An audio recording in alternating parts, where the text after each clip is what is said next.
Critical Blast, where pop culture gets blasted. And good evening, everybody. I am RJ Carter, your host here at criticalblast.com, and it is time once again for the LCS guy. Normally it's the LCS guys, but it's the end of summer. It's the beginning of fall. Kids are going to college, coming home from school. Politic things are happening. So since our LCS guys are, one's a dad of a college student, one's on his city council, and one is just all streamed out this week and couldn't make it entirely.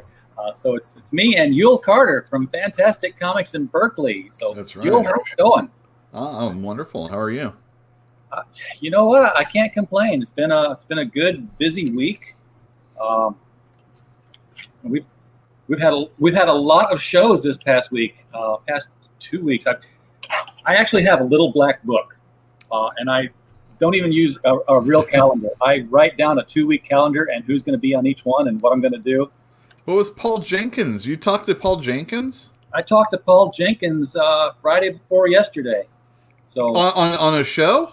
Yeah, on a show. I didn't see that. Didn't see us talk with Paul Jenkins. Yeah, we talked with Paul Jenkins. I like Paul Jenkins. Did you talk about his Spider-Man by any chance? I asked a really awkward and embarrassing question of him, and it wasn't about Spider-Man.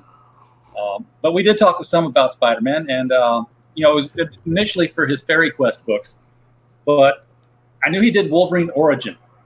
Yes. And I said, okay, so what was your approach? What was your feeling when people came to you there and they said, hey, we want you to do the Wolverine Origin story? Because, and I told him, I said, for me and for a lot of other readers, the magic of Wolverine was that he had no origin. It was always that Logan, man of mystery, I don't know my past. And now he's got a past. So, what was it like when editorial came and told you, hey, we want you to do these? Like, well, it was my idea. I took it to them. And a fine job you did on it too, sir. Well, I mean, you did an excellent job bastardizing our character. I love Paul Jenkins, don't get me wrong. But Wolverine Origin was not my favorite. And I pretty much agree with you. I mean, I guess they just have gone to the well so many times with the whole Logan I didn't know you spoke Japanese. You never asked. I didn't know you've been here. You never asked. That type of thing, and it's just kind of coming out in little humorous moments. But how old is he? Well, the thing is that Chris Claremont and others afterwards started giving him a past and having so many adventures before the X-Men that. I guess they felt they needed to really pinpoint this. And not only that, but Paul Jenkins was probably offered a Wolverine story, and this is what he came up with, Well, he actually had a second Wolverine story that he didn't get to do, or hadn't done yet, at least, before he left Marvel. Follow on to Wolverine Origins. Wait, he didn't do Origins too? Who wrote that? There was going to be another... Well, there was a sequel, but I refuse to read that. I'm going to do a little quick Google. I read the first one. You know what really bugged me the most about Wolverine Origins, other than I don't know, it was kind of his childhood thing. I just didn't like it that much. But Isanov's coloring, that woody kind of coloring that he was doing. It didn't help whoever Kubert that was. I can't remember. Andy? I'm going to guess Andy. Got a 50-50 chance. There was a Wolverine Origins too, but Paul Jenkins did not do it. That was Kieran Gillen. Oh, it was Gillen. I was just about to guess Sewell. With Adam Kubert. And what Paul said that was going to be in his Wolverine Origins too was the introduction of Wolverine's brother. Apparently, he had a twin brother, and that's how he got claw marks someplace. But he did explain, why he couldn't remember his past and everything. It was because of the healing factor. You get PTSD at a certain point. Your brain's in a constant state of healing itself. You just forget. I guess that's understandable. I could see that's the reason why he forgot the whole my brain traumas are being healed. Yeah. Wouldn't he be stupid though? How does he he's a world-class fighter, he has a military background and knows everything about everything. He's run a casino. Oh, Wolverine. Won an eye patch for some reason because his eye didn't heal. I don't know. No, that was just he was undercover in Mad Report, I do believe. Okay. That was his alias. Well, while we're talking about comics, for folks in the chat here, we are going to give away, I swear to God, we are going to give this away tonight. Riverdale, the complete 4th season on DVD. And all you have to do is answer a trivia question, which we will leave up on the screen henceforth. And this trivia question, just be the first one to answer it in the chat. I will, as soon as I see it pop up, I'm going to wait 10 seconds because YouTube sorts by timestamp. And if 2 people come in at the same time, it may initially show one way, but then YouTube will put it the other way.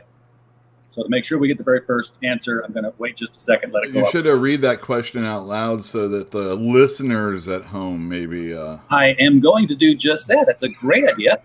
It says trivia question. So this is an Archie trivia question since it's a Riverdale DVD. The question is, in Pet Comics #1, Archie Andrews' very first appearance, mind you, by what name does Archie Andrews introduce himself to his next-door neighbor, Betty Cooper? First correct chat wins Riverdale the complete 4th season. And yeah, that was I've read that story a number of times now, Yule. So it's ingrained in your head. Yeah, well, Betty's no healing factor is going to strip that away from you. Yeah, her dad was a very elderly-looking gentleman. He looked more like Hiram Lodge, and they were moving like fine antiques into this house next door. They were all coming off the moving van, and Archie is trying to, impress the girl. He looked more like a freshman in high school than, the grown-up kind of Archie he looked later. And he's walking along the fence, this picket fence. He's walking it like Tom Sawyer with his arms out to the side.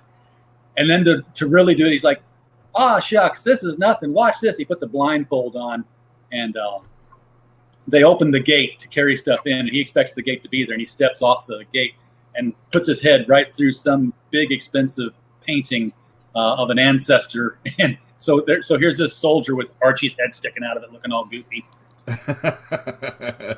Was Veronica in this issue also?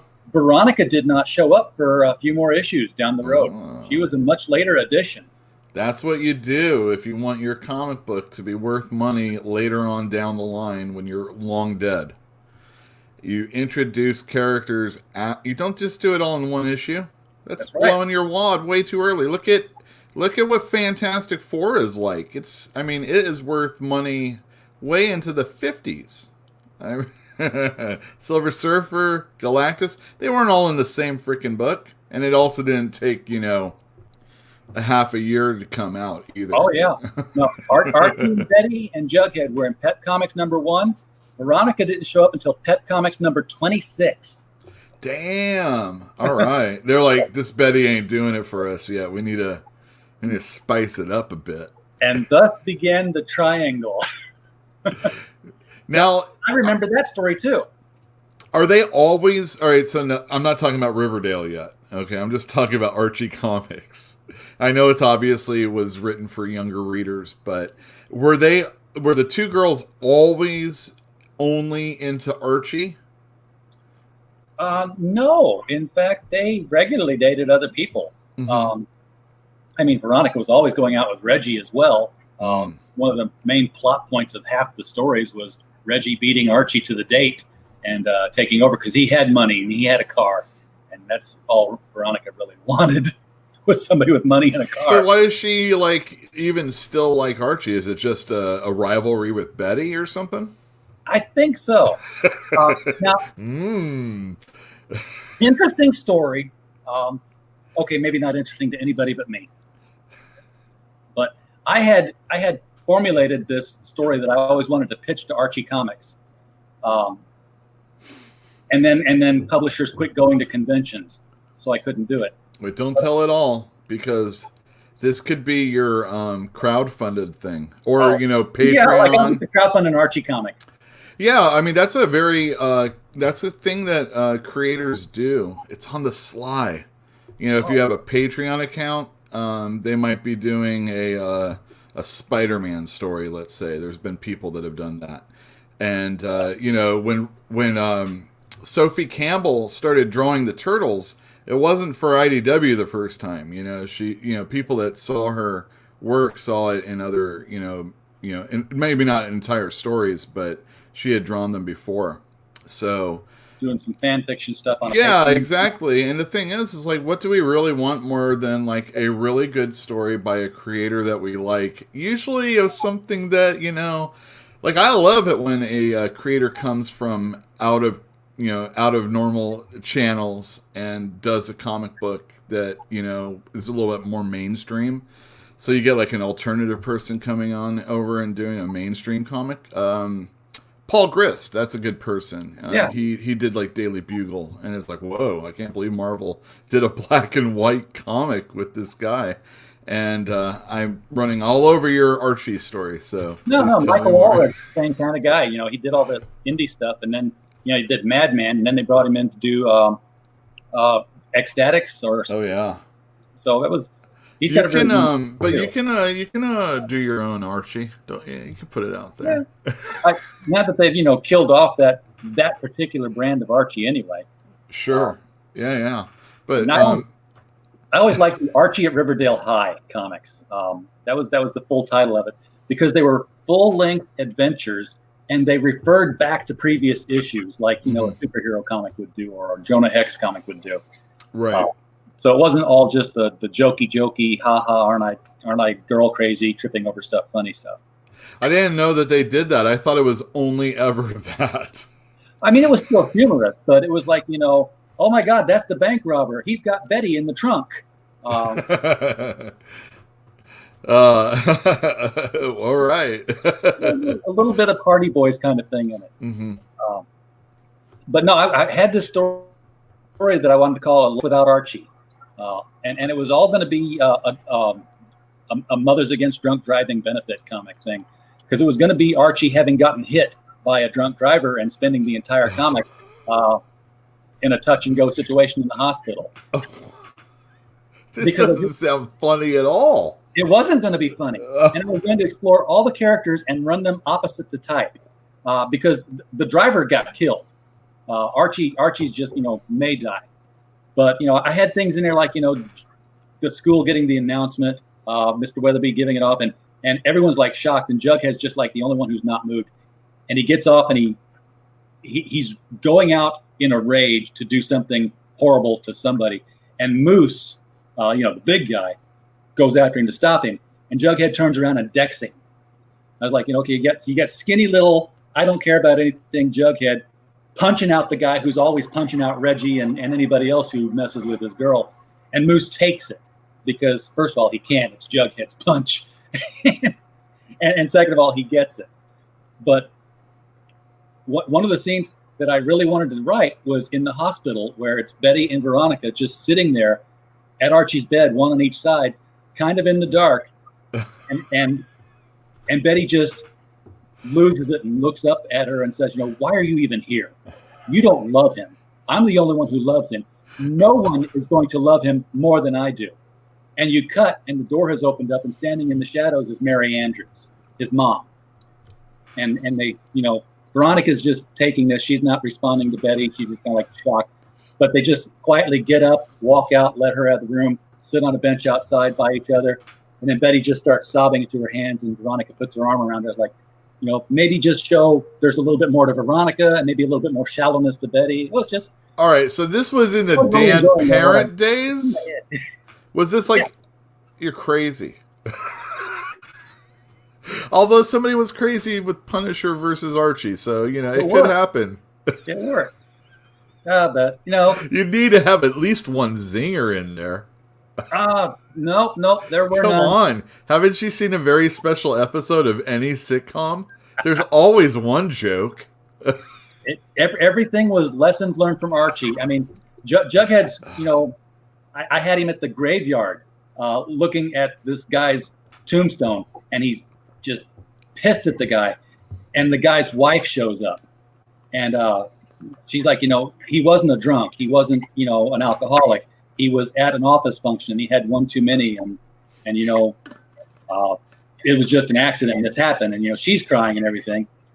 Buzz driving is drunk driving. Buzz driving is drunk driving. Kids at home.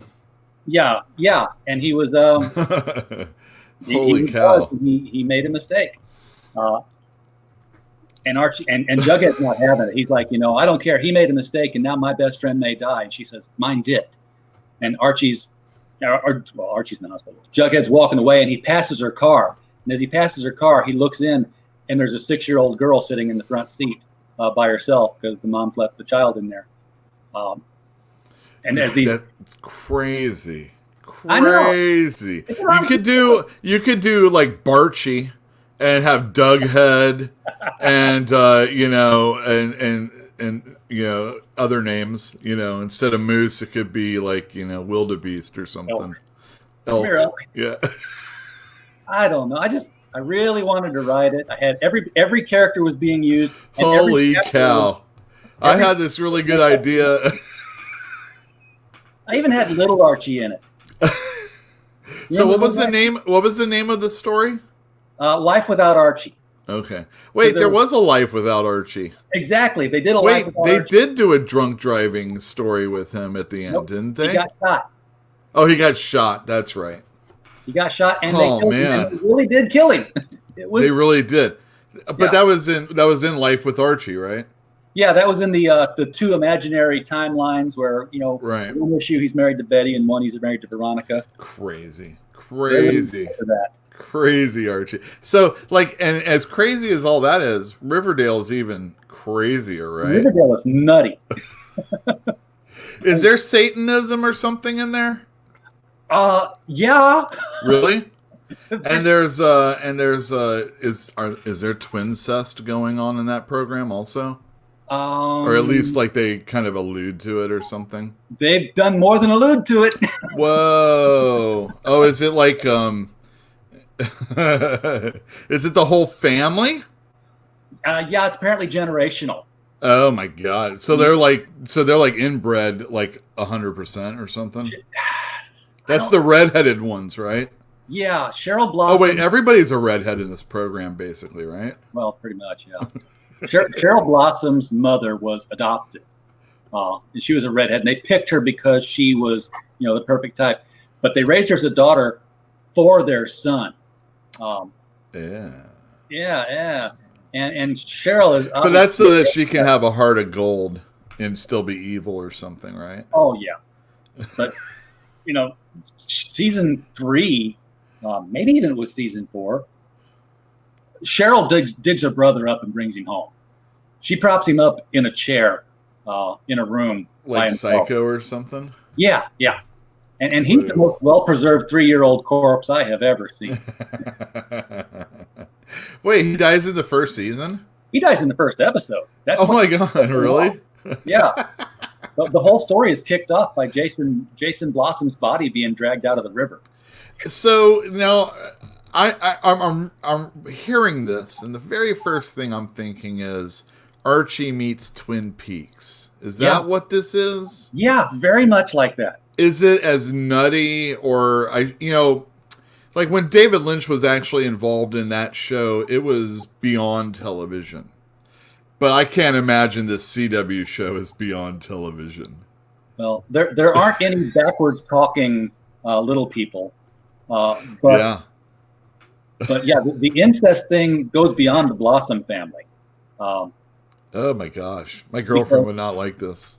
Betty Cooper's father, when Betty's parents split up, Betty Cooper's father was seeing Cheryl Blossom's mother. Cheryl Blossom's mother runs a bordello in town after her husband died. The Riverdale's happening spot. Dude, I'm telling you, man, this isn't your old Archie. No, this ain't your pep comics there, kids. But the thing is that Hal Cooper and Penelope Blossom are cousins.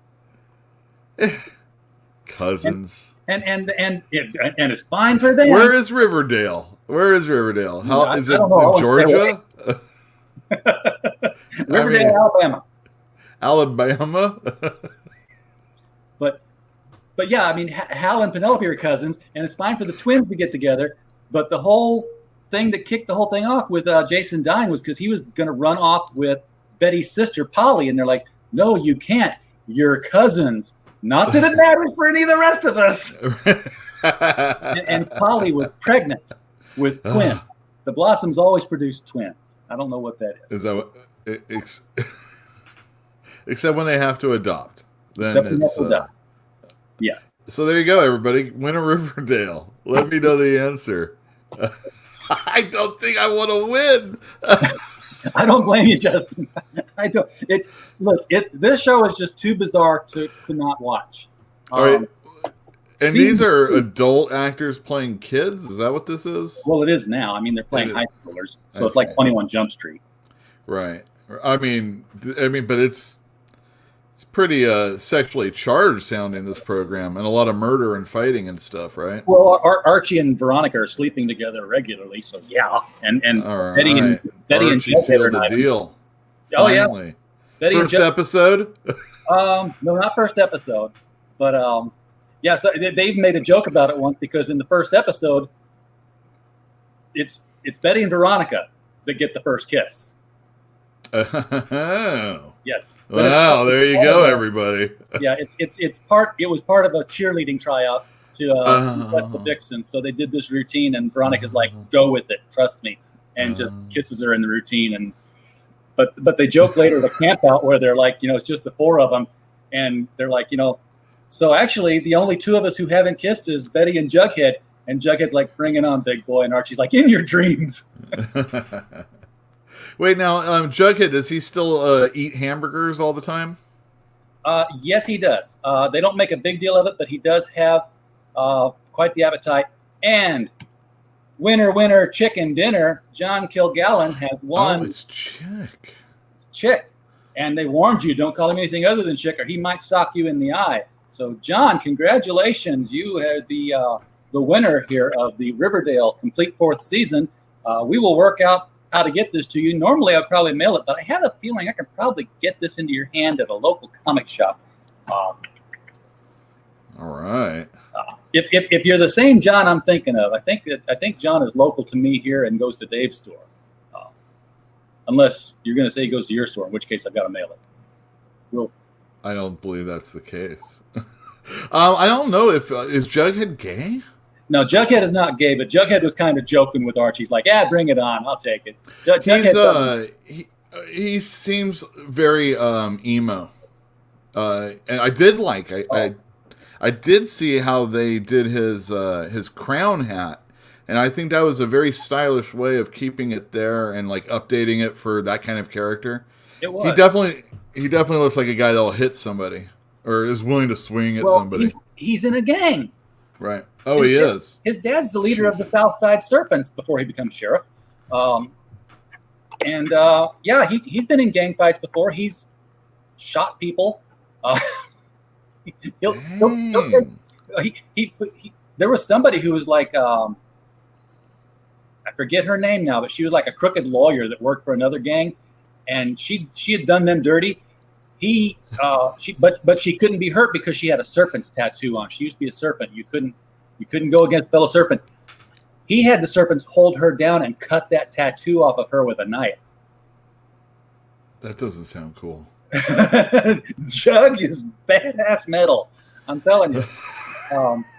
But there's nobody in town who's good. Okay, do you want to know episode 1, season 1, who Archie is having a romantic interest with? Because it's not Betty. Is it a teacher? Yes. Really? Yes. He was banging Miss Grundy. I hope Miss Grundy looks a little different than in the comic book.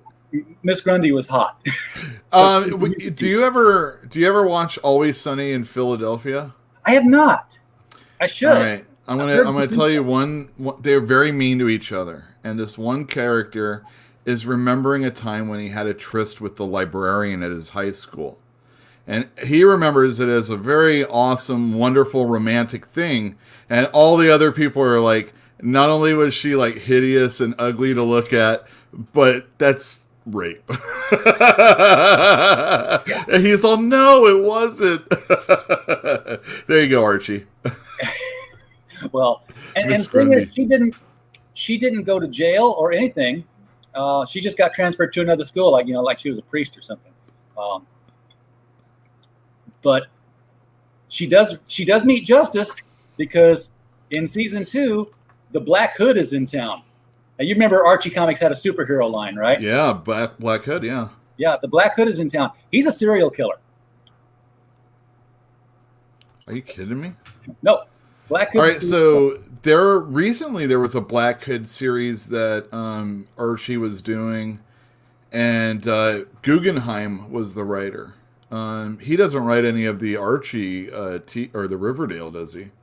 I don't know. I don't think so. Up. Well, the Black Hood may or may not be dead, because the Black Hood serial killer was Betty's father. Are you kidding me? No, right. Al Cooper was the Black Hood and a serial killer, and Betty has found out that she has the serial killer gene in her. She's taking Adderall. She has had her dark Betty moments. She's worn a black wig and pushed Chuck Clayton into a pool and almost drowned him. Yeah, all this wild stuff is coming. Yeah, the Blossoms are wild, but you know what? They fit in just perfect, John. And hello, Bap. Thanks for coming into the chat here. We're just kind of chatting Riverdale because we were giving away this DVD that John Kilgallen won from the trivia contest. Yeah, we could talk Riverdale 6 hours and not touch on all the. It's amazing because I don't know anything about it. Well, Veronica's dad doesn't show up until much later in the first season. In fact, he may not even show up until the second season. He's a mobster.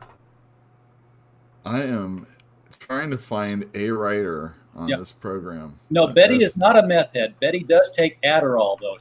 She's more Asperger's. And very Nancy Drew. She and Jughead are constantly getting into trouble, unearthing mysteries in Riverdale, and believe me, Riverdale has mysteries to unearth. The last mystery that they haven't resolved yet is going into season 5. Is somebody's been leaving VHS tapes on the doorsteps of everybody's house, and you pop it in, and all it is the front of your house. 6 hours of the front of your house, and because everybody's getting them, it's all like, Adderall is meth. Well, she's on prescription meth then.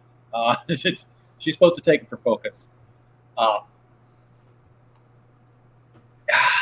Man. That was the program that Luke Perry was on, right? Yeah, well, he was Archie's dad. So what did they do with that? Is he? They let him die on the show. Oh, I see. And they brought his brother in for a while. His brother had some legal issues, but not Luke Perry's brother, Fred Andrews' brother, Uncle Andrews, on the show.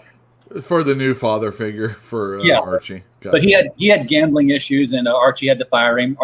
Archie, senior in high school, mind you, who's a year behind now because he was living in the Canadian wilderness because Hiram Lodge had a price on his head because Hiram Lodge is a mobster. Archie spends a season as a capo for Hiram Lodge. He wants to get into the family.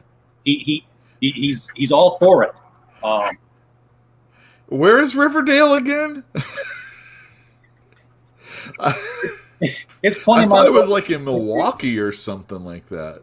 It's 20 miles from Springfield, where the Simpsons are. Yeah, I mean, really? All this is going on? All this is going on in Riverdale. It takes hours to get a newspaper. I don't even know what I'm trying to say. The comic book store is a lot. I mean, if you don't have one in Riverdale, it's probably going to take you an hour or two to get to your comic store. Yeah, probably. That's what I'm thinking. That's where Riverdale is. So, like, all this stuff is happening in Riverdale? Yeah. And the next town over is Greendale. And Greendale is the home of the witches. Now, they've never had an official crossover, but they've always mentioned Greendale in Riverdale. and they always mentioned Riverdale in Chilling Adventures of Sabrina. So, yeah, there was a satanic cult for a season in Riverdale. Betty's mother got into it, but turned out she was just undercover. They had Polly's. What does Betty's mom do for a living? Well, she used to run the newspaper, and now she's on television. So Riverdale has a TV station because she's always holding a microphone in front of the blazing fire now, talking about stuff. Betty busted up the cult. The cult was actually killing people, and Dilton Doiley's dead. He was killed a long time ago by I forget. I think it was the farm, but the farm was harvesting people's organs and selling them on the black market. So I watch a lot of wrestling, and the way you're explaining this, I'm sure, is a whole lot better than having to sit through the entirety of it. Like you're giving me you're giving me these really awesome distilled points of interest, and not have to like wade through all the crap to get there.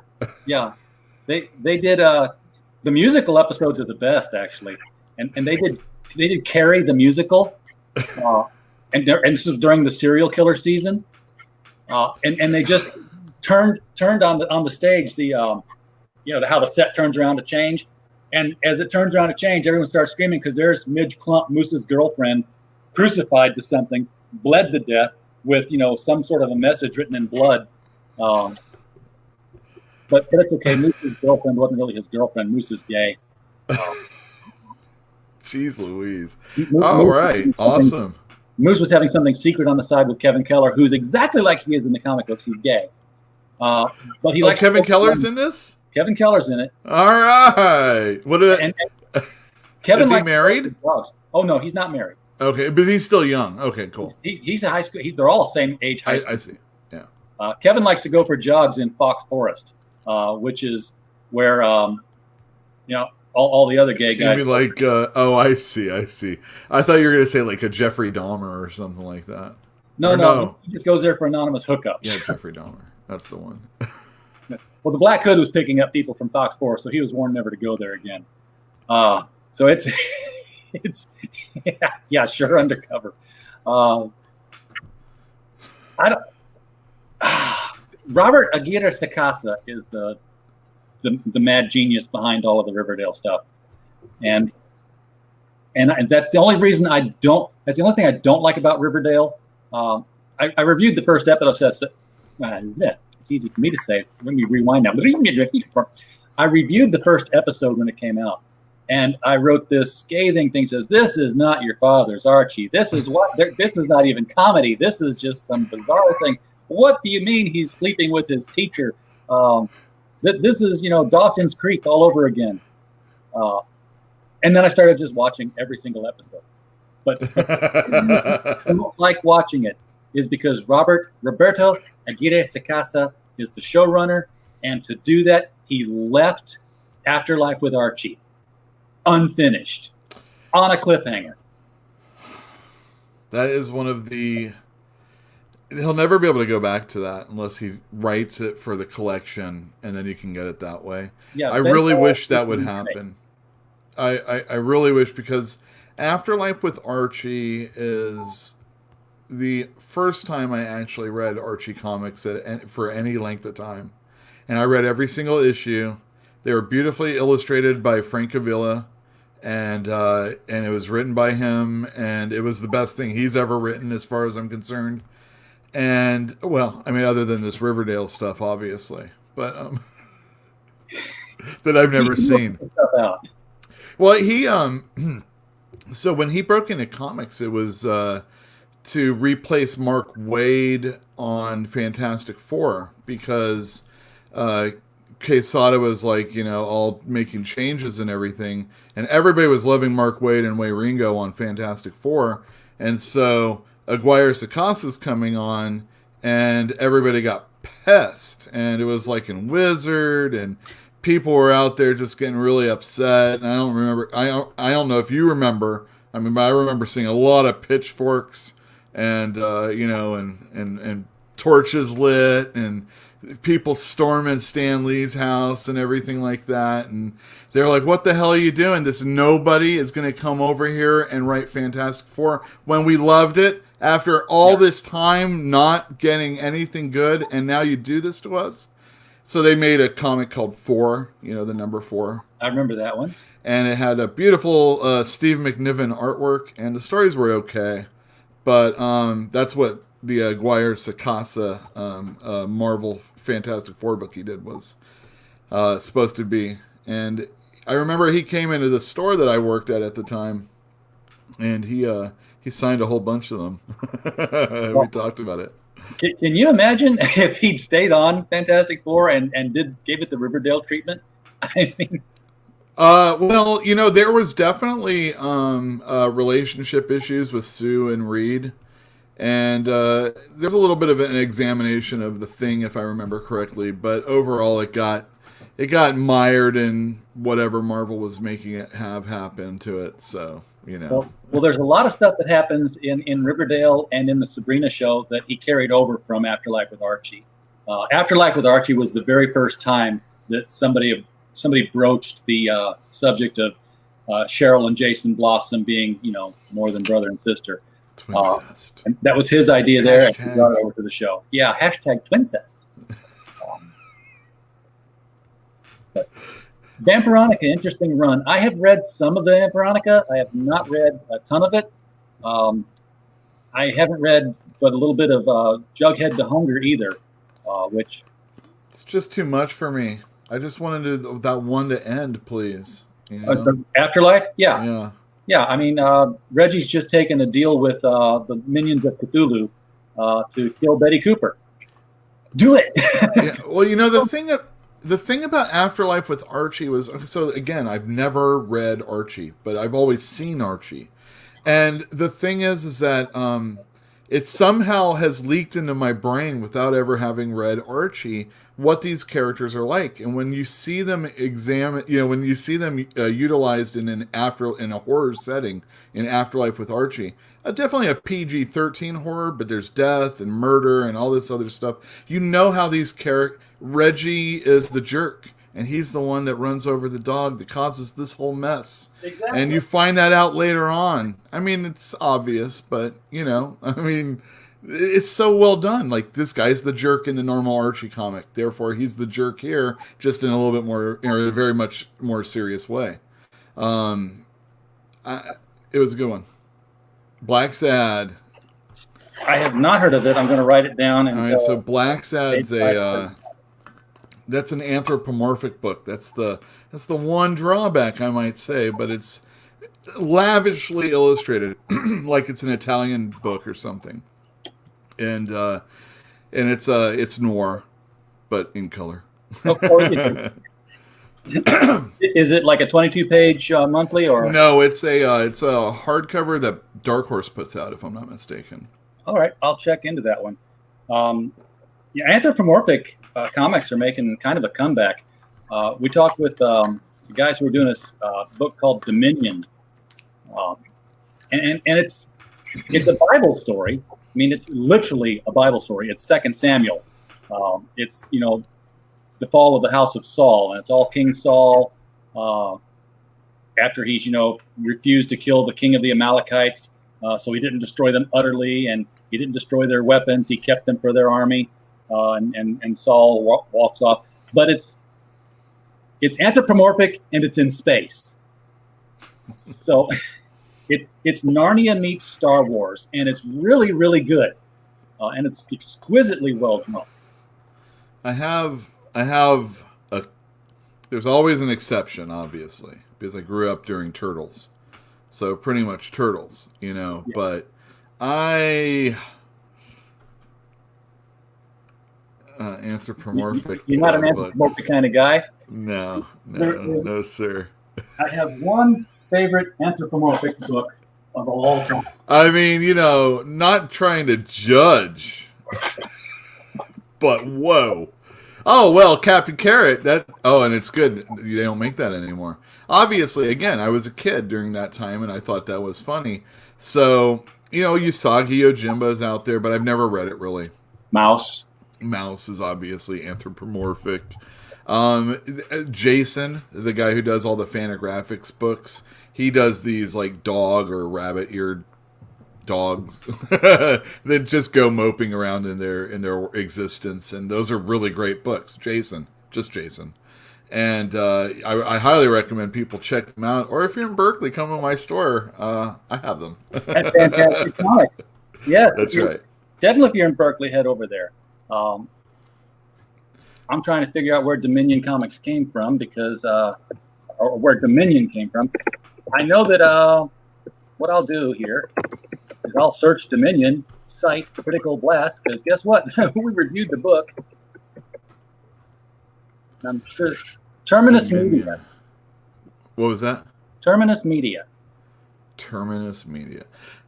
How do you feel about that? Taking biblical stories and jazzing them up in space and stuff like that with anthropomorphic characters.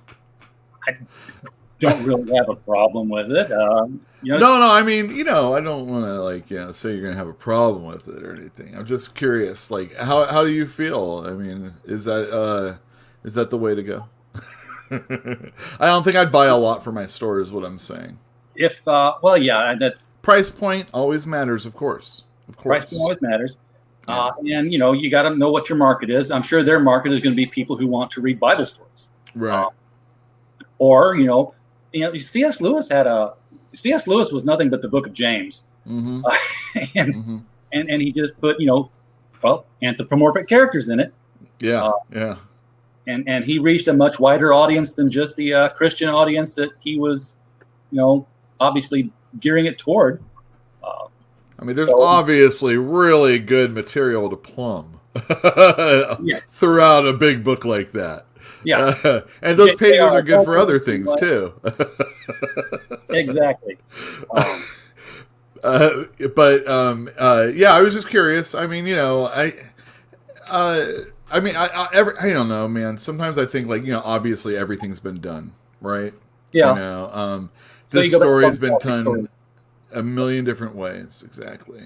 And it's not deviating at all, actually, from the story of Saul and Samuel and everything. It's just that it's very Battlestar Galactica. They're flying space fighters, and the Goliath is some sort of mech that the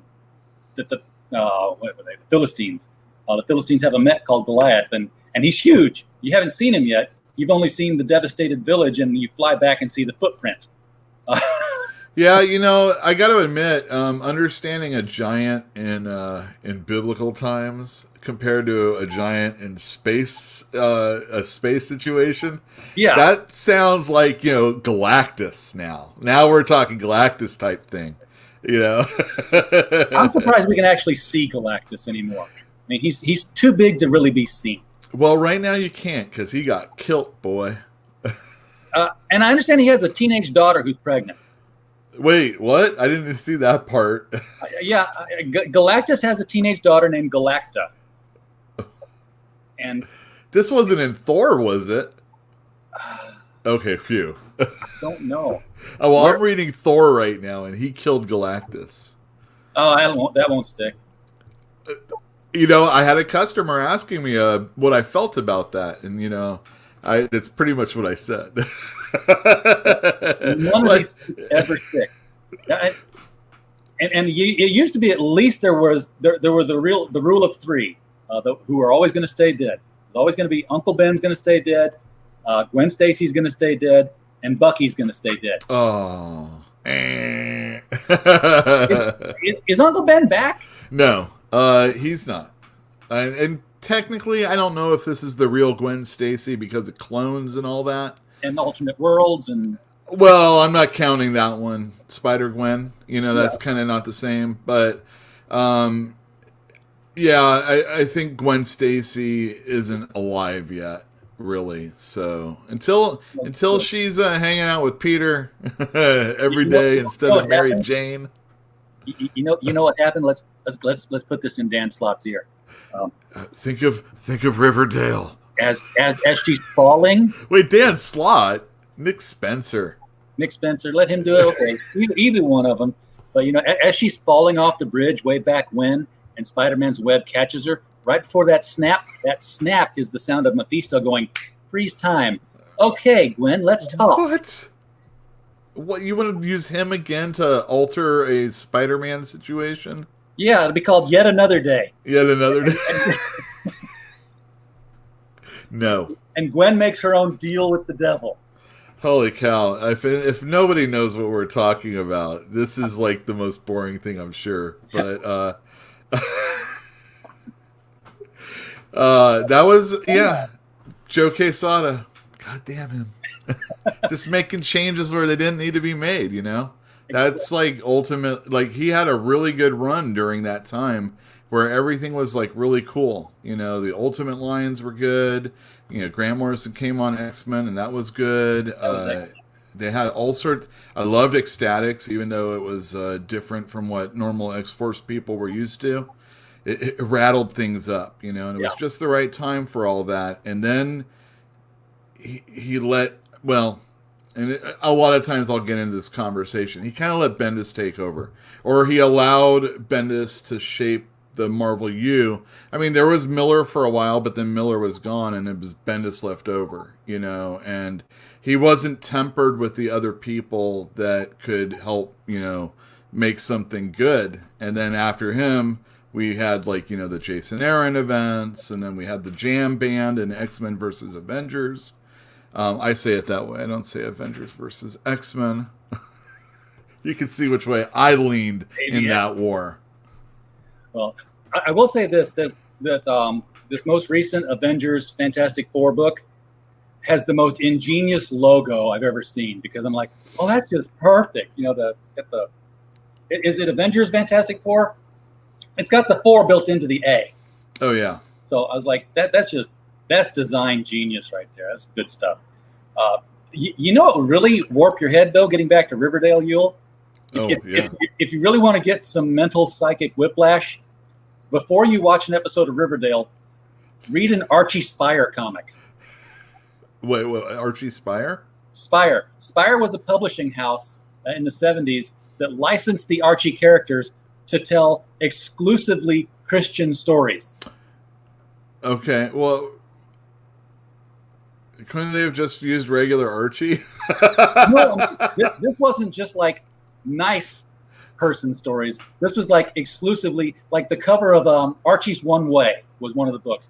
And Archie's like pulled over in the jalopy, and the officer is writing a ticket, says, "Son, don't you know this is only one way?" And Betty's like, "Isn't this exciting? The officer is witnessing to Archie." So it was like really overt church stuff.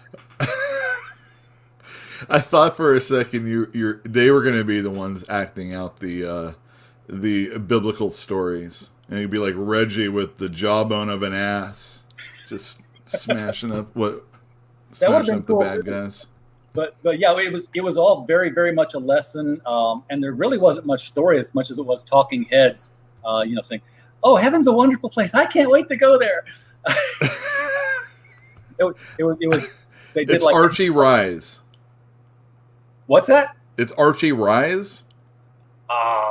Is that what you said it was called? Archie Spire, sorry. Spire, like a church steeple. Gotcha, Spire. Okay, I won't look up I'll look that up right before I watch Riverdale, I promise. Do that. It's more fun than a Jack Chick track. Oh, come now. Jack Chick. Now, back in my other store I used to work at, we used to sell those. Those would get like reprinted and we'd sell those. It was great. I wish somebody would do an omnibus. Yeah, I wonder. At least just some of them. You could just do some classics. We all want the D&D scare one. The D&D scare. Satanic devil stuff. Catholics are going to hell. Like what's this? It's the death cookie. What do you mean that it's a Eucharist? It's the death cookie. He called it. Wow. Okay. Oh, he was. I didn't know that. I didn't know that one. There was one where it was a father and son were walking in Mecca, and they were all all bowing at the right time, and son's like, "Daddy, what are they doing?" "Oh, they're praying to their moon god." And one of them gets up and says, "I heard what you said. You could be executed for this." And then the whole thing is the father converting this Muslim guy because he's going to start quoting scripture and Quran to him the whole time through. I was like, yeah, okay, you're hardcore, man. Sarah Weaver says, looks like that would cause an uprising. Rising. Yep. Also, Justin said same snap, different day. Different day. Oh, I like that one. I like that one. You know, we could have like a time traveling Mephisto just going through and meddling with history in Marvel Universe, like Dr. Manhattan and Doomsday Clock. Sure, there was actually there was a Bug. It was a Bug special. You know Bug from the Micronauts? Yeah. He was traveling through through the microverse, and Microverse. he was going through like different times of the Marvel universe and like kind of witnessing things as they were happening. It was more comedic, but that kind of reminds me of that. They kind of made him like Ambush Bug. I'm a big Ambush Bug fan also. I don't really consider those anthropomorphic. Well, no, he's a guy that's in a loose-fitting suit anyway. The other guy's a tick or something. A grasshopper. He was a villain. He was a villain in Superman. I know. I didn't realize that. I got to admit, I have those comics, but I don't think I've read them because sometimes the Superman comics of that day were kind of stinky. Oh, yeah. Even though the art was good. Well, I mean, you know, I love Cary Bates, but his stories were kind of like of the day. Like they don't. Oh yeah. Like when you want to be all nostalgic and read something with Kurt Swan being drawing something in it. Those are the books. Definitely the Supermans. Well, but Marvel and DC share Mr. Mxyzptlk because they kind of John Byrne hinted in canon that I think it was John Byrne, might have been some other author, but Mxyzptlk left at the end of the story was tricked out, and he ends up, and you just see him drawn in purple with 4 pair of blue legs around him, and you realize that he's the Impossible Man in the Fantastic Four universe. So he pops back and forth. Yeah, but Impossible Man doesn't change. He's not magic like that, right? It's just himself that he changes, right? I think so. I don't know what he does. I got to admit, I've read Impossible Man's stories, but I only remember him like shape changing. But I'm not the biggest Fantastic Four guy. I've read a lot of Fantastic Four, but Impossible Man's stories were kind of ones I didn't pay attention to. They were nonsense. Yeah, like an annual would be Impossible Man. I'd be like, I don't need this annual. Yep. It's Assistant Editors Month again. Oh well, now I got to tell you, my favorite comics were two of my favorite comics ever were assistant editor comics. There's the David Letterman one with the Avengers, and that one's hilarious. It's just so perfect. It's funny and it's exactly like David Letterman.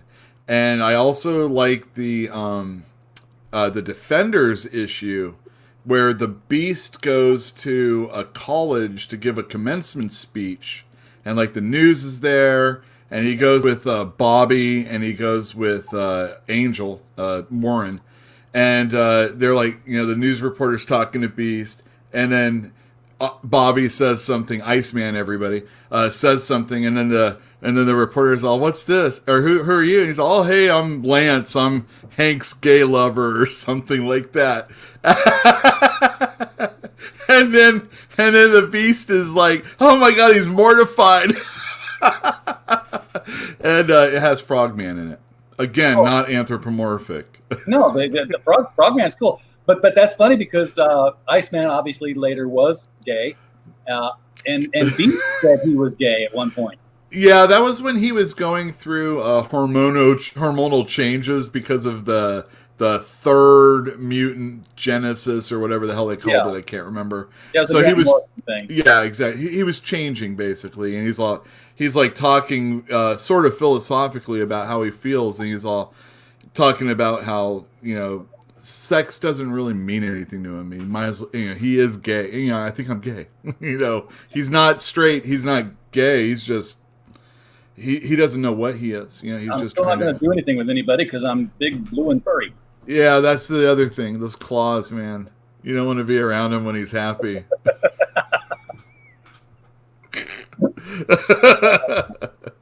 Oh, hey, I don't know. I don't know if you sell these in your comic shop because they're superhero things, but I got this in the mail the other day. Dude, Stargirl, you love that book or that program. I love that program. I Mike, reached out to Jeff Johns on his Twitter account. Said, "Dude, you've got to come on and talk with us." But this comes out on the 29th, so I've got my early copy. dang. I've learned the hard way not to use the digital codes that come with them until after they come out. Oh yeah, you can't. No. Well, no. The problem is you can halfway. Warner Brothers has no problem redeeming your code and then marking it as redeemed, and then Voodoo will not touch it, and you can't refresh it. So you just lose it. Yeah. Well, gotta wait. So yeah, I wait, and what I do with we just put the review up for Legends of Tomorrow. This is a weird one. I mean, it's like it's characters from the Arrowverse, but not really anymore. You mean they've gone? So many characters have left the show that it's the other characters. Yeah, it started out as being like the guys that nobody would miss, and they've been replaced with people nobody even cares about. Yeah. But it's a vehicle that keeps John Constantine alive. So he gets to keep doing his thing, traveling through time and going to hell to rescue souls and cast out demons, which is probably the only thing that's keeping the show alive from all the Constantine fans. Yeah, they have to prove it. You know, that's the thing. You can't whine. The problem is you got to watch Legends of Tomorrow to see Constantine. Oh, you can't expect it to be like Flash or Arrow or any of the others were. It was okay. It was good in the beginning. It just didn't need to be keep going. They could have come up with something else. It's an Arrowverse sitcom. Mm-hmm. In fact, one of the episodes they're trapped in TV hell. So it's like three of them Mojo World. Friends. Yeah, they're trapped on these shows like Buds and Star Trek, or Space Trek or something, and they just make it's weird. It's passable. I mean, there's absolutely nothing else on. I'll sit and watch it and pay attention to half of it, but poor Bat too. There's no comic shop near you. Man, this would be a great night for Michael Tierney to have been on, because Michael does mail order comics. Does he? I wonder. I don't know his site. We're getting our site up. I'm not sure if it's going to be communication only, or if there's going to be button tabs to deal with, or something like that. But I don't deal with that kind of thing. I just let you know when it happens. Let somebody else program it. But yeah, if you Fantastic Comics is in Berkeley, and if you don't mind paying for shipping, we ship comics also. But yeah, there you go. We're on the internet. Of course. We're on the social medias. I pay attention to a few of them. Actually, I put up on our Instagram site, keeping it PG or kid friendly, on our Instagram site, Fantastic Comics. I did a whole a display, or I did a little video on the Donald Duck, or I should say the Uncle Scrooge comics that I was pricing up. And they were really? nice looking books. Yeah. Are these Barks? Well, I mean, they're reprints in them, but those reprints are usually the ones that cost a little bit more. Usually if there's a Carl Barks story in it or a Don Rosa story in it, the Don Roses are a little less expensive than the Barks ones. Yeah. And then, if there's like a cover that one of them did, then it's like, a little bit more usually. I had some cover plates from the printing plant in Sparta. Just a small handful of them. I don't know where they were. I was a kid when I had them. But the guy I got them from, he had just stacks of these copper plates that were the cover presses. And it's the cover of the comic. There's only one of a kind of it. and it's in reverse, obviously, because it's going to be pressed down on the cover. And he had tons of the Donald Duck ones that were, Wow. That's a good question, Sarah. Is Carl Barks' work preachy? I don't remember being preachy. I just remember being more long-form storytelling, treasure hunts and stuff. But I don't recall it being preachy. I just wasn't an era for that kind of thing when he was writing. He just was focused more on telling good stories. It seems like, yeah, and I mean, I got to admit, I'm not an expert when it comes to it. I usually would say something flippant about him being, because I always call him the good duck artist. I'd say, but he was the worst elephant artist, That was my little joke at the comic store. Well, he is revered, and I think it's just that, he really did tell good stories. He drew the ducks in a way that everybody enjoyed seeing them, although I have to see his work next to somebody else's duck to really tell the difference, because Disney really, had a house style. Donald Duck always looked like Donald Duck no matter who was drawing him, because the Disney editors wouldn't let it get past if it didn't look like Donald Duck in the picture.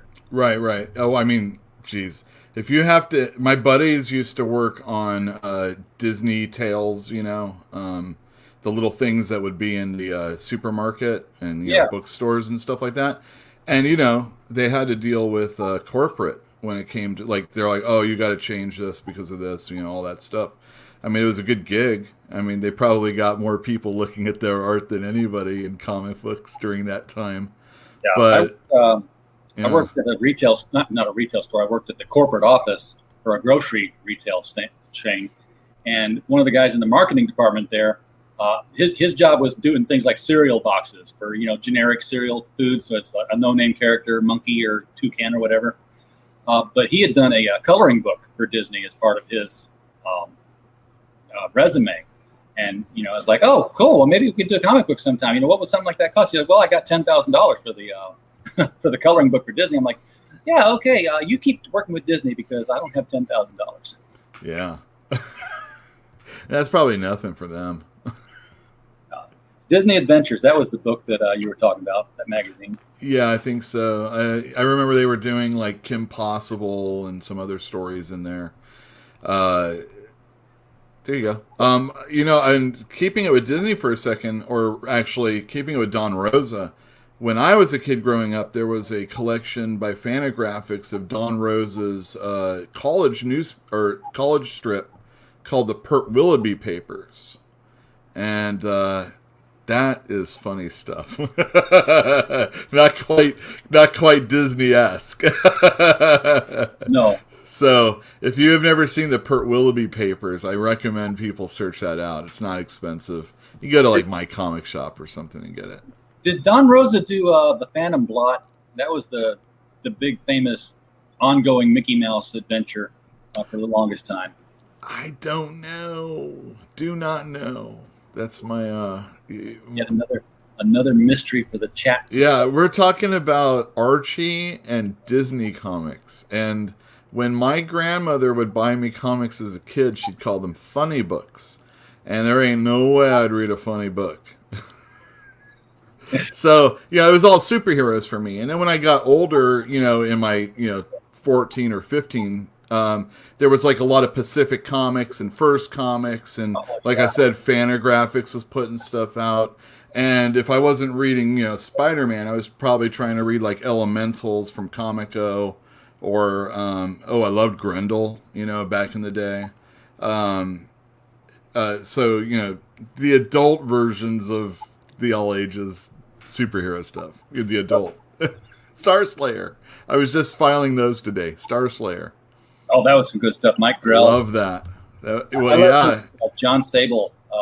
Oh yeah, John Sable. I read the hell out of that. Yeah, Maggie the Cat with that and everything. We got an hour into this, and I did not bring up the thing I said I was going to bring up before we opened up the live stream. I brought up Riverdale and then just kept talking. But you had seen on the stream that earlier this week, Thursday night, we had Kazu Kabuishi was on the stream with us. New York Times best-selling author and creator of the Amulet series for Scholastic, and that's something that you do carry in your store, right? Oh yeah, and that's a legit New York Times bestseller. People are actually buying that book off the shelf of the comic stores and of the bookstores, and I've even read some of Amulet, and it is beautiful. It looks like an animated movie in book form, and it reads like a. You know how? All right, so Steven Spielberg, when you would see interviews with him, especially back in the day, you'd see interviews with him. He would talk about how when he was a kid growing up, the most violent and horrific movies that he saw as a kid growing up were Disney movies. And he's talking about Peter Pan and Alice in Wonderland and all that stuff. And Sleeping Beauty and Snow White and a witch that's trying to kill someone, that type of thing. And those were the movies. And Amulet is dark like that. So those type of movies, not like the movies where everything's great. There's loss in the very beginning. A kid's dad dies. I mean, the family's dad dies. And then the mother goes missing. But this is all giving the kids an impetus to go do what they're about to do. And it is like kind of the C.S. Lewis we were talking about, right? Did he mention that by any chance? Or did you bring that up? I mentioned it. I brought up the Narnia aspect of it. He brought up I'll mess up the name. The guy who did Howl's Moving Castle. Miyazaki. Yeah, Miyazaki.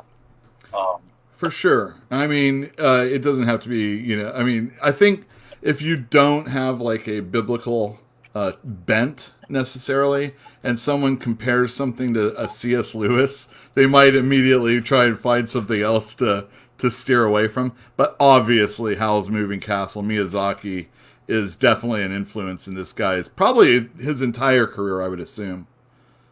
And that's a pretty good person to follow, Yeah, there's a book series. I'm not going to bring it over here because there's books on top of it, and it's 7 books long. James A. Owen did, called The Chronicles of the Imaginarium Geographica. And it's a really good fantasy story that's very much like Narnia and very much like Lord of the Rings, and there's a very good reason for that. Because it's these guys. It's Jack, John, Jack, and Charles are found by this guy named Bert, and they go off with him in like his helium balloon through a fog to some islands that they've never seen before. And what it is it's the archipelago of the imagination. Everything here is like doesn't exist in the real world, and it's always been chronicled by these keepers. Who keep all the information down in the chronicles, of which Bert is one, and he's recruiting them to be the next 3. Bert ends up being Herbert G. Wells, and John, Jack, and Charles were John R.R. Tolkien, Jack, quote unquote, Jack Clive Staples Lewis, and Charles was, I must say Charles Williams, who was just another fantasist at the time, not as well known, but had written a lot of things. And it goes on for 7 books of them having these really deep, heady adventures, and you can see all the stuff that would, if this was really happening to them, would have bled over into their works, because that's how they had to keep track of it. They had to write it down as fiction to keep it hidden from the rest of the world. I'm out of breath. Going back to Kaz there, he is one of my top. I would say in my store, if I was talking about all ages materials, obviously the ones you always talk about are Dogman and anything Raina Telgemeier, Smile, Guts, Ghosts, that type of thing. But Kaz is right up there with both of them when it comes to Amulet. I have sold a ton of those. And even after my move to a smaller location, I've already had a lot of people saying, when's that next one coming out? So my question to you is, did you find out when the next one's coming out? He is working on 9, and 9 will be the last. So So we still have a year to go. We still have a year to go. He doesn't have the advantages of Dave Pilkey, he said. Dave Pilkey has a cave. He also is rudimentary in comparison. I mean, you got to know your style, and you got to, once you find it, you do it until you can't do it anymore. And there's all the pages that he doesn't use, because it's like he'll draw it and render it and color it, and it's like, nope, not that one, and do it again, start over. Is he a that's sad. Does he work on paper or is it all computer? I think he works on paper. Oh, really? He has stacks of paper. Oh, I'd like to see some of those cast-offs. Yeah, well, I asked him, I said, why don't you do it? Will you crowdfund like an omnibus of all 9 books? He's like, it wouldn't be able to print it. It'd be like this thick. It's pretty big because and not unlike novels later on in series, even his are getting like thicker than they were initially. Yeah. This 9th one's going to be big probably. Because he's like, I'm making myself cut it off. Everything I've got to get told is happening here. It's all being done. But yeah, he said Dave Pilkey does have a cave. He has a family. His family has a home in Japan. He has a boat. He goes off to an island where there is literally a cave, and he sits in there and meditates and thinks up what he's going to do. Just cut off from everything. Well, I figure the first thing Pilkey's going to do is take a look at some classic literature title and go from there, right? It's a good start, yeah. A Tale of Two Kitties. How can I get a dog reference in this, and it's like, whatever that book may be. Yeah, exactly. I mean, I'm having a trouble thinking of something. For whom the bell tolls. Let's see. I mean, the Dogman starts off with the tragic death of a dog and a policeman. Oh, you've read more than I have. I've read the first one. And they take the dog's head and they put it on the cop's body.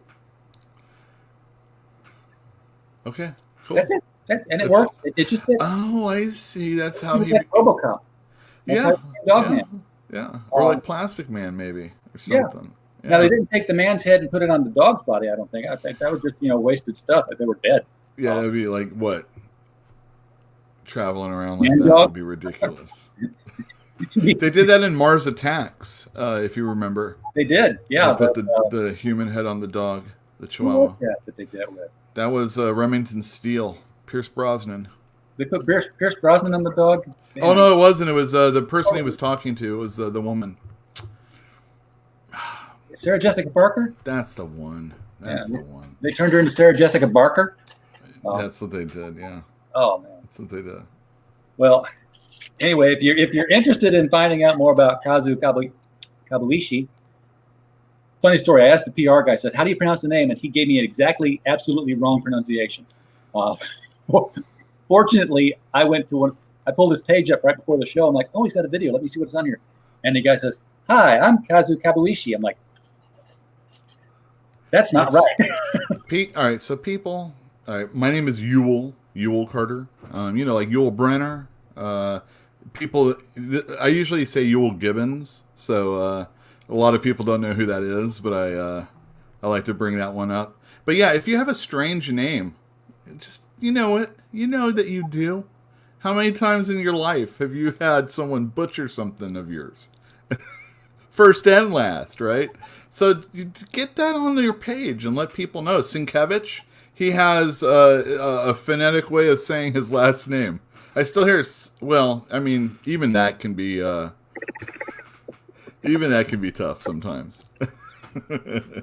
Yeah, I remember Sienkiewicz was at a convention. I didn't know he was there because there was a Marvel booth, and Spider-Man was there at the Marvel booth.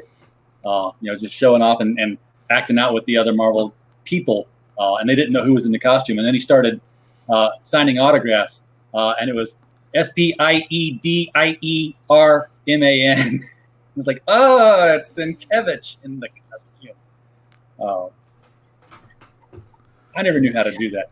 So what do we got coming up here? We got several people coming up in the next week to be on the show, but we have a lot of openings. So if you are somebody who is crowdfunding a comic, hit up our DMs on Twitter at Critical Blast and schedule some time here.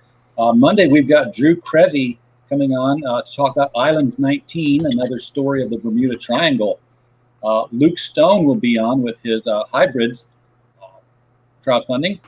And then Wednesday, Big Night Wednesday, we're going to have everybody behind the starring Sonia Devereaux series. I don't know if you've seen that in your store yet or not. It's from American mythology. Oh, I get a couple of those books that they put out. What are they doing? Starring Sonia Devereaux is it's movies like Spider Shark versus Snake Bear, starring Sonia Devereaux, and she's starring in like Vampire Academy 4. I've had them on before, and they said it's basically every time a franchise is dead, they do one more movie with her in it to put the nail in the coffin. She's the 306th best actress in America. And every book is like the first couple of pages are her either at a convention signing autographs and then talking about the movie, which you then see, and then you come back to the convention, or she's on somebody's show talking about it. Wait, I gotta interrupt you. Is she legitimately the 306th best actress, or is that just something she says? She's not real, Yule. Oh, I see. I thought, all right, so I wasn't sure because it sounded like you remember how Golden Apple would put those books out with oh my god, what was that lady's name who was in Amazon Women on the Moon? I know you don't, but I can't remember. The blonde. Anyway, he would do comic books. He would make comic books up, and it would have like those actresses in them, or like AC Comics and how they'd have like real people playing those characters on the cover. So when I was hearing this, because Mythology Comics, the books that I get that they put out are like Carson, the Cave Dweller ones, anything that's like I can't remember, Michael, no. Picadaros or whatever. Those are the ones I get because the old timers love those books, but I don't usually get any of the other ones. So I thought, well, this character was from a real person. Imagine a cheesy sci-fi channel movie. Yes, I've got that.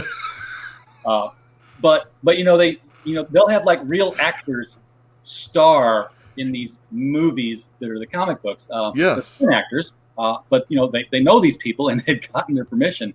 And one of the guests that we're going to have, along with the writers, are going to be the Frame brothers, who are the artists, Brian and Brendan Frame, and the guest star from Spider Shark versus Snake Bear, Ivana Cadaver, is going to be joining the team, talking with us. So, all right, Ivana's got her own television show. She is a real person. So what is her show? Do you know? Don't know. I'd have to look up what market it's in. I've still got a couple of days to do that research, Yule. What is it, like a horror show, like Svengali or Svengoolie? She's like Elvira and Vampira and all that. All right. So, I'm glad that's something that's still happening these days. Me too. Like Svengoolie. Yeah. Anyway, all those guys are going to be with us Wednesday because they're taking all the books they've done and they're putting them in a trade paperback and they're going to Indiegogo it. So that's coming up on Indiegogo. What do you think of that? What I think of what? Well, like something that's already been done, and then they're, crowdfunding the. I don't know. Well, there's been a lot of talk about companies going and doing something like that. There's been 2 image series announced. There's that Boom one. And, people that are upset or willing to be upset about anything always, companies doing it now. It's a little strange, don't you think? This was a Kickstarter.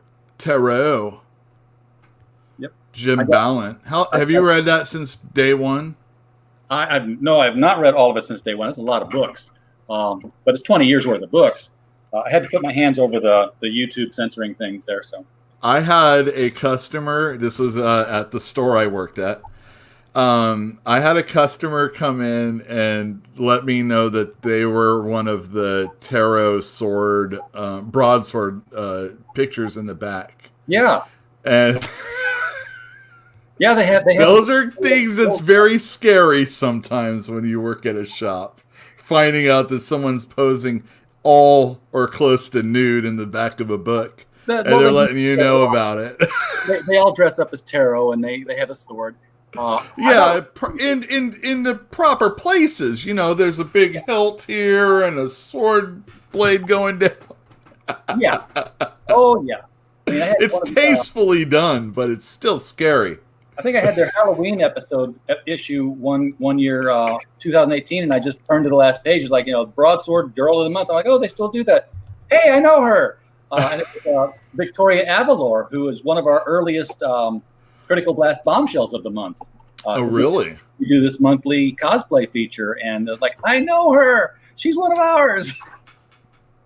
John's got it. He's got the answer for the next prize down there now, too. Sybil Danning. Sybil Danning, that's the one. She was the Golden Comics girl. Go see Amazon Women on the Moon. That's an excellent John Landis film. I highly recommend it. And if you want to get even better, you want to see Kentucky Fried Movie. That's John Slade. Oh my God, that movie! Oh, it's so good. I want to watch it right now. It's so good. Okay, you know they can never make another one of those movies for at least another 20 years, right? Oh man, yeah. Well, I mean, yeah. I mean, there's so many things like that. Remember, there's things that you can do now that you couldn't do then, and then there's things then that you couldn't do now. It's so strange. Imagine doing that Daredevil scene. The guy who risked his life doing Daredevil stunts. What? Who? In what? It was in Kentucky Fried Movie. Oh, yeah. And he's just this white guy in an Evel Knievel suit, and he's like, and he's going to risk his life. You're thinking of Super Dave Osborne, if I remember correctly. This was a predecessor. Or no, it's not. It's like him. Like him, yes, very much like Super Dave Osborne, and it's just this milk toast white guy with blonde hair, and he's got the Daredevil outfit on, and he just walks up to these black guys. He's in a part of town. Yes, and they're shooting craps, they're throwing dice, rolling the bones. And he just walks into the middle of their circle, and they're like looking like, what in the world? And he, at the top of his lungs, just shouts out the N-word and takes off running. That's a Daredevil right there. Because they all get up and run right after him. It was the 70s, folks. What can we tell you? Yeah. Well, I mean, I was watching on YouTube, and it's very popular for someone to have live or tape live reactions of watching things. And it was this young woman watching Blazing Saddles for the first time. Oh my God. And it's like, wow. I haven't even seen it that, in a long time, So it's I don't want to say refreshing. It's eye-opening is what it is. Yeah. And they said that they were going to redo Blazing Saddles, but they were going to do it anthropomorphically. No, don't do anything. Don't do anything. But of course, I almost got probably kicked off of Twitter because I was like, well, that would work if the sheriff was a raccoon. That's horrible. And I don't think anybody got it. I'm like, good. Oh, good. That tweet existed. This does. You should have warned me. Oh, yeah. This one exists. So sorry. This also came out in the news today, or not today, but the other day. Oh yeah. Have you seen this? What are your thoughts on that? I mean, not enough. That's what I say. Gotta have more. I clicked on it thinking I was going to get the full reveal, and I didn't. So I'm really looking forward to finding out. Do you think it's going to... I mean... It won't matter. It won't matter. It won't matter. It could be great, and it won't matter. I mean, seriously. I mean, if it pulls in whatever ratings they want... Television's weird anyway these days. Almost nobody watches it, and if they do, it's from a streaming service. And if they're watching it, it's with a clicker that's fast forward. What good are commercials? I mean, commercials are more invasive if I'm watching a YouTube video than I am if I'm watching network television. Yeah. Well, if I watch on a streaming service, not Netflix, I could watch on Netflix if I wanted to wait like a month or rather a year. But I watch it always. I always watch it the next day, the next morning. Right.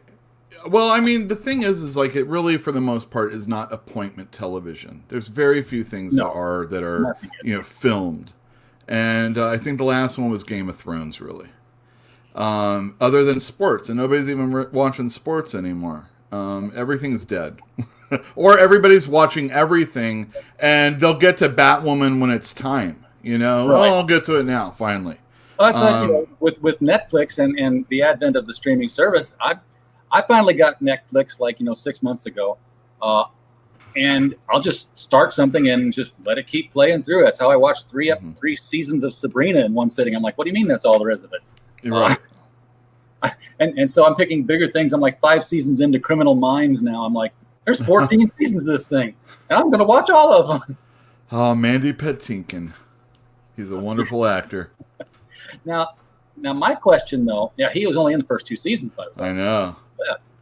Those were dark, and he said so. He's like, because he had just done that HBO program, something, where there was like dead people, and he's like, I gotta do something else. This is all just so dour, Yeah. I gotta get out of here. That's the way his character was on the show too. It's like, I'm out, I'm gone, I'm out. But my question about Batwoman is that this is the first television version of a character that is absolutely not like the comic book version. Wait, well, yeah, you're right.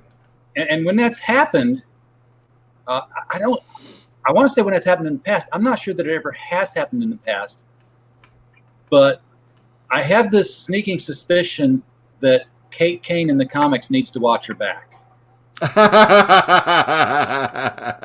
No, that's just. I think this. It's no big deal.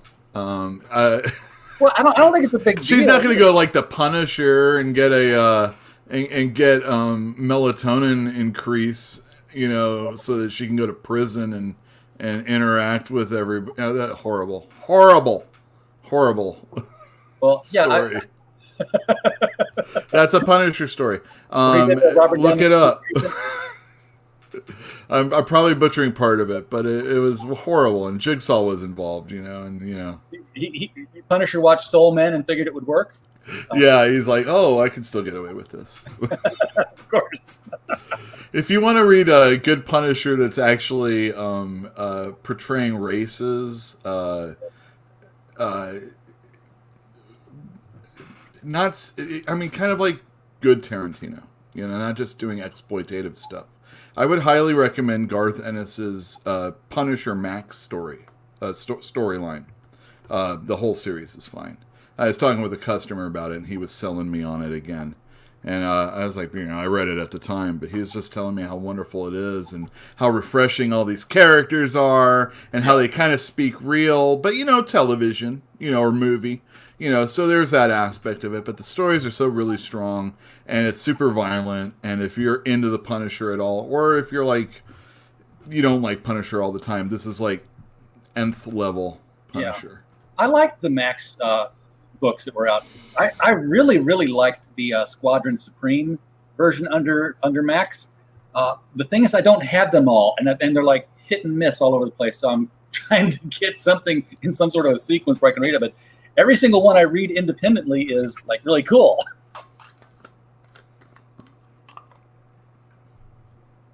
I was also a huge fan of the first Ultimates line too. The first Ultimates when it was just the Avengers, but then they kept doing Ultimates 2 and then Ultimates 3, and I'm like, no, just stick with something and don't start over after 12 issues. Just issue 13 is okay. You can do it.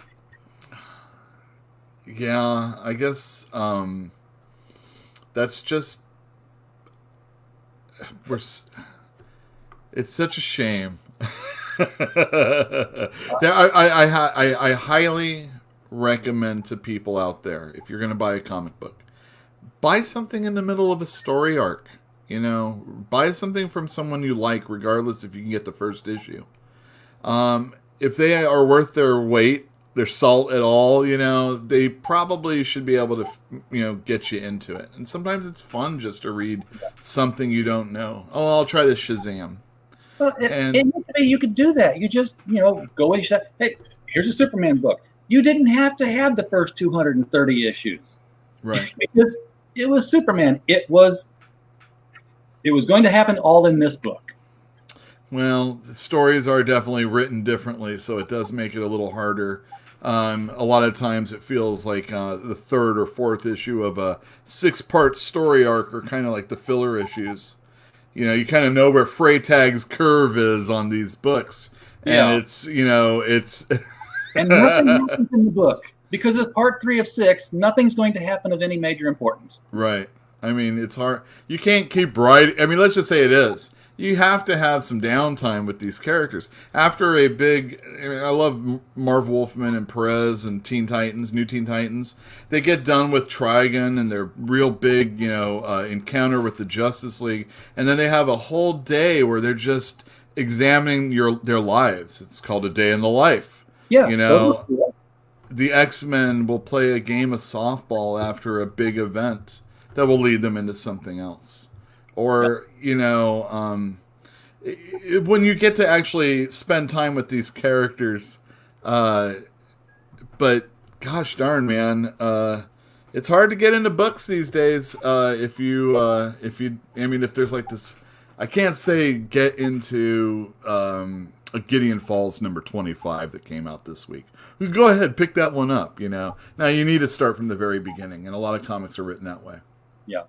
I think X-Men is going to continue on until Jean Grey has successfully converted all of them to being gay. She's not around anymore. That's a different Jean Grey. Oh. That was Teen Grey. Get it right. Teen Grey? Okay. Well, I'm just going back to, when Jean Grey initially found Kitty Pryde in some explosion, and she's like, "You're safe now," and hugs her. I'm like, "Yep, she's right there." That was it. That's when it happened. That's what happened. It wasn't that night with the Goldschlager when nobody knows about. So, but yeah, that was the other, I guess, big news of the last 2 weeks was Kitty Pryde coming out as bisexual, or officially coming out as bisexual. I don't know. They kept. Oh, it's bi. All right. Well, phew. Thank goodness. Yeah, there's still a chance. Oh, the love of my life. I can't let that happen. She doesn't know whether she likes Peter or his sister. Oh, is that what it is? She has to... See, it's not even true that she's bisexual. She might like women, and she likes guys named Peter. Every other guy is out the door. This is true. Boo. Yeah. Boo. I'm changing my name to Peter right now. Piotr. Yeah, some sort of... You have to have a P name at least. She needs... See, what's up with that? But yeah, so like all the other guys, that's not. I mean, how many Peters are? I mean, maybe like I'll have the Indian equivalent of Peter. Well, she had Peter Parker for a while. Yeah. So there you go. That was Peter Parker in the Ultimate Universe, but I will let this stand for right now. For right now, it stands. It supports the theory. It does. Sarah, the original Punisher creator, he's still around. Whether he's doing comics or not, I don't know. Jerry Conway. He just came out with this Twitter thread about how comics need to change, and I didn't read it. Well, you know what? Thanks to the magic of the internet. Oh, Sarah Weaver needs to be the behind the scenes person putting this all together. and the behind the scenes. Person we need, yeah. The showrunner. Yeah, I've got to skip past all of his Trump bashing. Yeah, Trump bashing stuff. Jerry Conway, I do not follow him. Not because of that, just because, truthfully, he created the Punisher, and I'm not a big fan. He also killed Gwen Stacy, that son of a bitch. He's a callous son of a bitch. This guy. Yeah. Just killing off people, creating the gunniest gun comic guy, gunning everybody down. Oh, and of course, the Punisher was just a ripoff of the Executioner. I didn't. Mark Bolan, is that what that guy's name is? Yeah, Mac Bolan. Mac Bolan. I've never read those though. Well, I can't believe I even know what that is. Mac Bolan, Mac Bolan, guy with a gun. But literally, his origin story was the mob killed his family. Oh, really? So he's an ex-Vietnam vet, and he takes his expertise to taking out the mob. Dude, I believe that. Dude, Conway is. But there's a difference when Conway's off and then Len Wein starts Spider-Man. There's a writing difference. You can see a difference. But I heard Conway was young during that time also. Yeah, well, Conway did a bunch of Superman books, so. Hey, he did Firestorm. I read all those when I was growing up. Oh, I love Ronnie Raymond. Firestorms. Who? Those were the Pat Broderick Firestorms? You know, it's funny. I'm not that big a Pat Broderick fan. I liked Raphael Kayanin more, if I'm saying that name right. Yeah, those covers, though, always stood out to me. Without a doubt. I mean, Pat Broderick has... he's just a little too liney for me personally. But, I mean, he's cool. You know, he's good. It's just Keith Giffen followed him on Legion and punched him. Now, that's somebody I'm not a fan of. The Keith Giffen? Oh, we could fight someday. Oh, this will be great. Talking heads after fault. Well, when you're doing 9-panel pages, but he went straight comedy mostly, so yeah, he did. That's pretty talking heads. Which is what he did with Justice League, too. And I remember a lot of old-timers in the comic store hated that. But I personally thought that was the greatest thing I've ever read. But I was reading The Tick at the time, and Turtles, and stuff like that. And when this came out, it was like, oh my god, this is... I read that Funny Defenders. I read the Avengers that had the David Letterman, the Marvel team up with SNL and all that other stuff. And so I was geared towards it. It's just as long as it wasn't anthropomorphic, I was okay. and the Kevin Maguire art helped sell that. I mean, you could not have done that if you were doing a I don't know if this was Jerry Conway writing this or not. Whoever was doing Justice League in the 80s when George Perez was doing all the writing or the art. Yeah, it was. It was George Perez was there. Funny enough, I was pricing those up today, so the 200s. And Jerry Conway, mostly after 200, it was Don Heck doing the art, or Chuck Patton. Yeah. Boom. But George Perez did the covers. But imagine, though, if you were to switch from Jerry Conway straight into Keith Giffen with that, and still George There Perez was some time in between. Don't forget, the Justice League was at its lowest point ever before Funny Justice League started up. And it had Gypsy. It had freaking Vibe. What you talking about, man? What you think wrong with Vibe, man? Vibe be cool. Vibe. Man. What was his nationality? He's not Hispanic, is he? He's Puerto Rican. He's Puerto Rican. Okay. Vibe. Steel. Who else? Martian Manhunter. Poor Martian Manhunter. The only list. You could say, oh, he's A or B or C. It doesn't matter. Everybody under him wasn't. Yeah. Well, and the team was led by Aquaman. Oh, I think Zatanna was there also. I think Zatanna was there. The thing is, Aquaman kind of got out later on, if I'm not mistaken. There were 8 members. 4 of them were originals. It was Aquaman and Mira. Sometimes Aquaman, Zatanna, Martian Manhunter, and Elongated Man, and then with the purple costume. And then it was Vibe, Gypsy, Steel, Citizen Steel, not Commander Steel, his grandson, and Vixen. And Vixen was a new character at the time, so she had just appeared in Action Comics as a backup kind of thing, and made an appearance there. First appearances, you got to get those Justice Leagues. Well, get that Action Comic for first appearance of Vixen. Get that Action Comics of Vixen. That's expensive though. I mean, they're trying with Vixen. Low key, I don't think they've done anything with her lately, but she's been in like Justice League Dark or something like that, I think. Yeah, well, she was one of the people in Legends of Tomorrow the first couple of seasons. I think the real problem with Legends of Tomorrow, why it doesn't click with me, is unlike Arrow and Flash, they won't commit to the costumes. There are no costumes, and Ray Palmer's the Atom, and you see him use the Atom suit like 3 times to shrink down and become something. Yeah, he's probably tired of it. Yeah, but you know, he's all under contract, but I really got to get out of this costume. yeah, I know. I'm a leading man here. I'm on TV, for God's sake. Ray, if you stick around longer, we're going to put you back in that Superman suit, and they did. Hey, following up on the Kabuishi interview, we have somebody else because Scholastic reached out to us and said, hey, would you guys like to do reviews and do interviews? So in October, way late in October, 25th, 26th, 27th, October 29th, Thursday, 7 p.m. Central, Jimmy Gownley is going to be on the show with us. Now, Jimmy Gownley did Amelia Rules. I know that book. I love that book. All those books. And I've talked to him before, and I'm sneakily getting him onto the show to yell at him because I'm mad at him for the last interview we did. Because that's the way to woo your guests. Well, because the latest Amelia Rules book had just come out, and we were talking about that and talking about the future of Amelia, and we were all the different ways that she can go, and he didn't bother to tell me that was the last Amelia Rules book anymore. And damn it, have you read? Do you have any of the Amelia Rules books? Probably. I can't guarantee I do right this second, but I think I do. Yeah. You need to read one.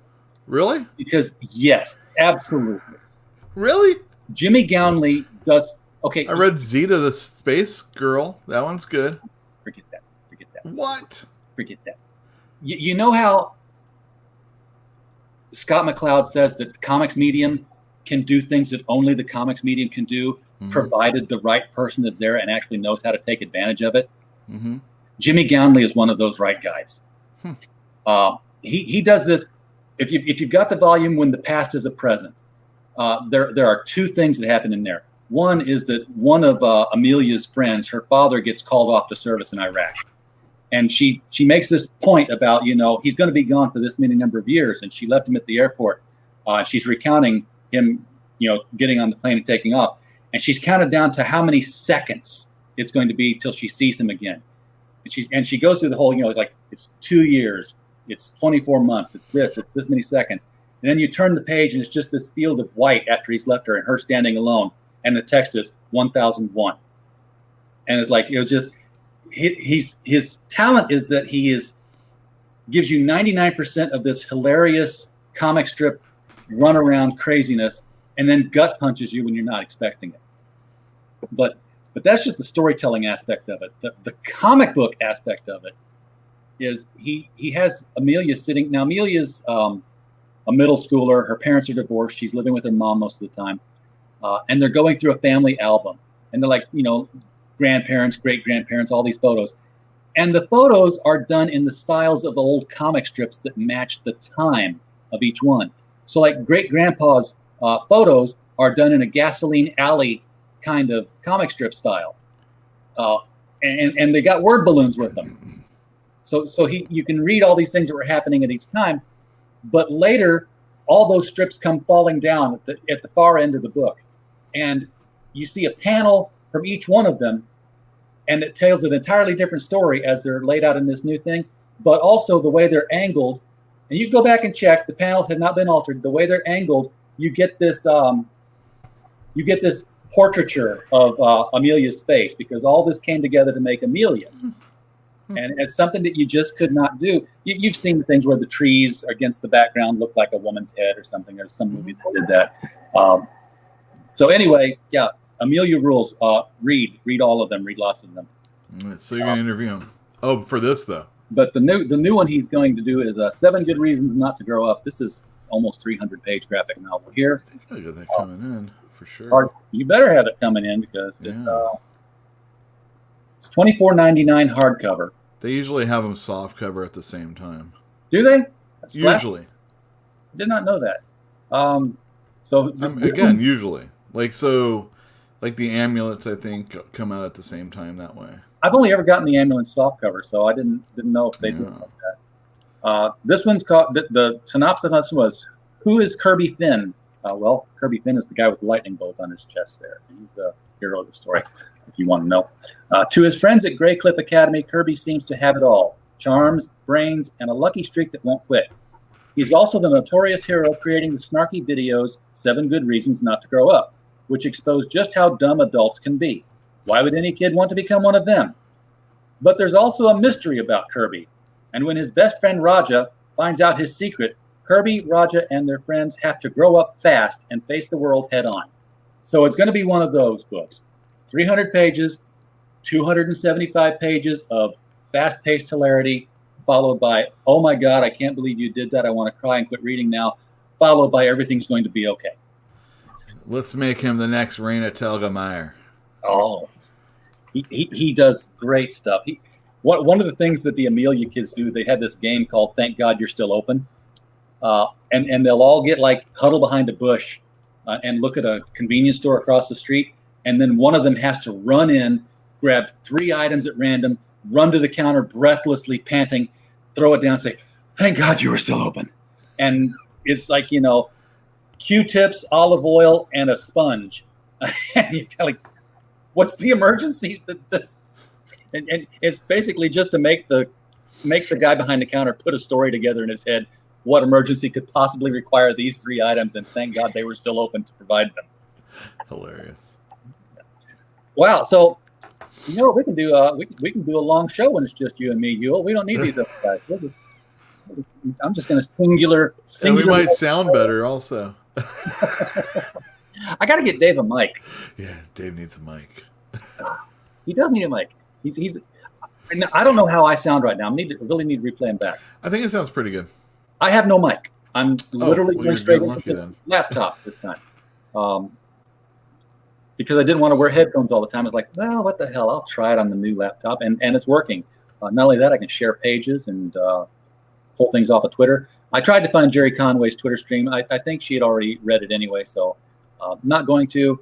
Then we're just going to wrap things up here, Yule. I didn't mean to keep you almost 2 hours. Don't worry about it, man. That was good. I like talking comics. I love talking comics. I can't do the TV as much, but I mean, I know enough to ask questions about stuff. Well, I guess I was just curious to know if a comic shop is a place where someone could come find comic book related television shows that run you. I have like a large collection of DVDs, but the thing is if you have HBO Max, you have all the DC movies already. And if you have Netflix or Disney, you have all the Marvel stuff I might have. And, I thought about it,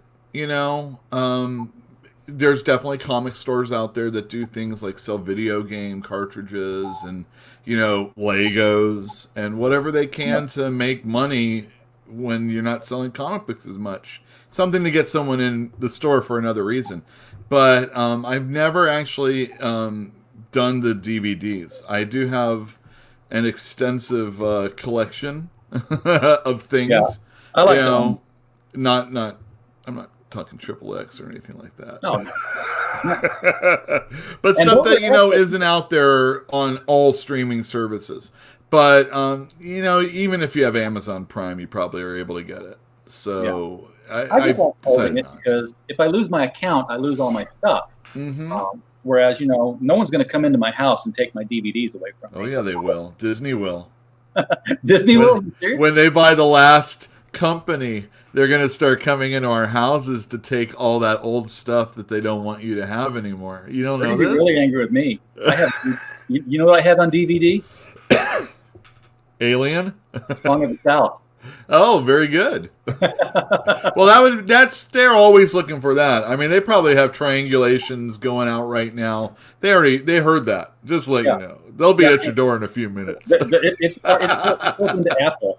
It's built into Apple. If they ever hear anybody say "Song of the South" or they hear "Zippity Doo Dah" playing in the background, no, you're just gonna get plane tickets to Georgia or something like that. suggested, this is a good time to go to Alabama. But I had something else to say, but it doesn't matter. Well, I'm going to let you off here, Yule, and everybody in chat. We appreciate you coming by here. We wouldn't have a show without you guys being here. Appreciate your questions, John. If you're dropping off, I know, so probably won't hear it. We will get this to you. I'll drop this off at Dave's store and make sure that it's got your name on it, and Dave knows to get it to you. Enjoy it. Good job finding the answer to that trivia question, and we will be back. You know what? We might be back tomorrow night with an open mic night. So if you just all in the chat want to jump on and just talk comics, we'll be fine. And then, Monday, Tuesday, Wednesday, Thursday, we have shows. Saturday, we have Nander Fox Schaefer with Seasons. And then come back in another 2 weeks for another episode of the LCS Guys, or Guy, as it may turn out to be. So, Yule, you have a good evening, and we will talk with you soon. All right.